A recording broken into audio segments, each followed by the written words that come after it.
Hello everyone, my name is Andrew from Collectiv, and today I'll be going over some quick ways to check the quality of your data within the dataset to make sure that you are reporting as accurately as possible.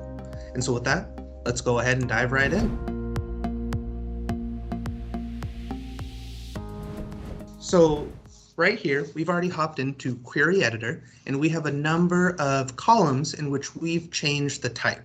So for instance, for region ID, we changed it to a whole number. Now, say at a very high level, is there a quick way that we can just quickly identify how many errors are in there, if there are any errors, without, say, keeping errors or applying the remove errors step? And Power Query makes it really easy to do so.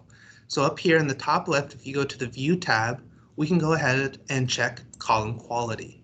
And right here, it adds that little thing at the top. So all of a sudden you can see, all right, so how many of those values within this column are valid? How many are an error? And how many are blank?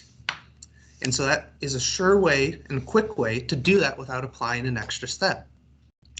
Another one that we have is column distribution. So this one tells you how many distinct and unique values are in each of these columns. And again, it applies it to each and shows you right here at a high level without needing to apply, say, keep duplicates or remove duplicates. And then the last one is column profile. And so what we can do here is if we select a column and we then check this box, it tells you, okay, so what's the value distribution throughout there?